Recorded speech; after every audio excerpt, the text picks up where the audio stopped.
Hello, my name is Analisa Ruiz. I was with Key to Change for 4 years, and now I am an intern here at the Key to Change studio. Ever since I started playing, especially being in the program, I'm just like, oh my gosh, I love playing the violin. And seeing Dr. Morris during lessons, he would give me examples like, oh, it's just sound like this, right? And I'm like, wow, he plays so good. I want to be just like him. New students can expect a warm and inviting environment. There's always an open opportunity for them. It's like high quality instruction for these students.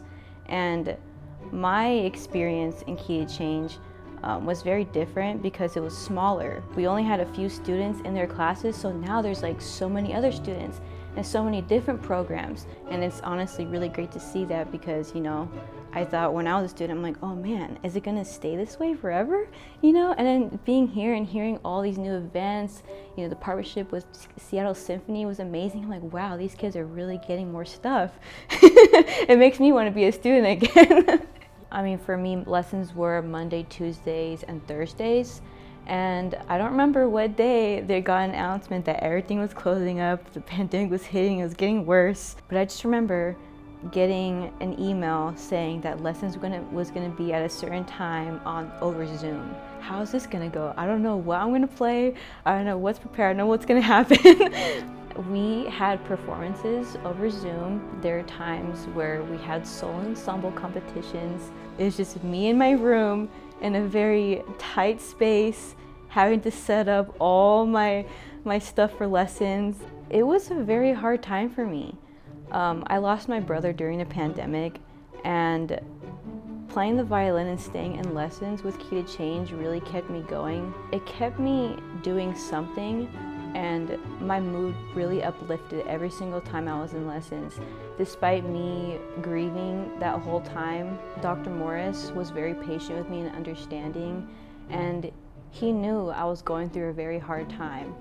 And I knew I was going through a hard time. I didn't know, I was still processing what was going on, but every single time I went into lessons, Dr. Morris would ask me if I was okay before we did anything. My lessons would go from half an hour to an hour, but he would take at least 10 to 15 minutes just to talk with me to make sure that I was relaxed enough to play.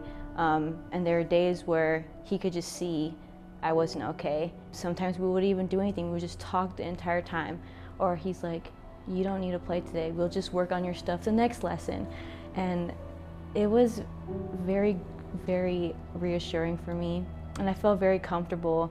There was a moment where before my brother passed away, where I received a violin that was donated to the organization, and it was a surprise. So there was a whole performance that I did, and then at the end of it, Dr. Morris announced that I was the very first recipient of it, and it was a $7,500 violin.